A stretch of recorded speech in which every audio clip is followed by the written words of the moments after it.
Speed of 90 ready. આ કામે આરોપી સામે ઇન્ડિયન પિનલ કોડની કલમ 376, 363, 506 કાઉન્ટ્સમાં 2 મુજબના ગુનાનો આરોપ છે. આ આરોપ એવી રીતે છે કે હાલના આરોપીએ ભોગ બનનારની મરજી વિરુદ્ધ તેણી સાથે બળાત્કાર કરેલો. એટલું જ નહીં, ભોગ બનનાર આ બાબતે કોઈને જાણ કરશે તો તેને જાનથી મારી નાખવાની ધમકી પણ આપેલી અને ભોગ બનનારે બળજબરીથી હાથ પકડીને ખેંચીને લઈ ગયેલો. આમ જે કોઈ બનાવ બનેલો છે તે ભોગ બનનારની સાથે બનેલો છે. આ સંજોગોમાં ભોગ બનનારનો પુરાવો મહત્વનો છે અને તે પુરાવાને બારીકાઈથી ધ્યાનમાં લેવો જરૂરી છે. આ ભોગ બનનારે ફરિયાદ પક્ષ દ્વારા સાહેદ નંબર 2 તરીકે આંક 34થી તપાસવામાં આવેલ છે.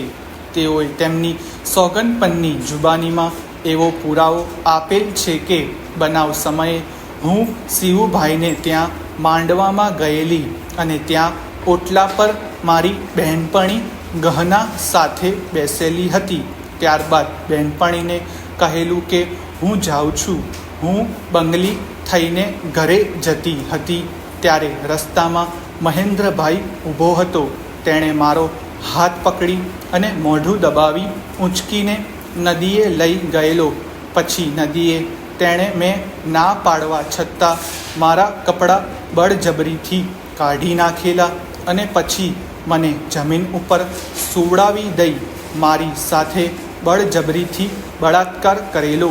ત્યાર પછી મને નિશાળની બહાર કમ્પાઉન્ડમાં લઈ ગયેલો, જે નિશાળ બરડીપાડા ગામની હતી. ત્યાં પણ ફરીથી મારા કપડાં બળજબરીથી કાઢી નાખી ત્યાં પણ મારી ઉપર બળાત્કાર કરેલો. ત્યારબાદ તેણે મને ધમકી આપેલી કે આની જાણ કોઈને કરીશ તો તને જાનથી મારી નાખીશ. પેરેગ્રાફ.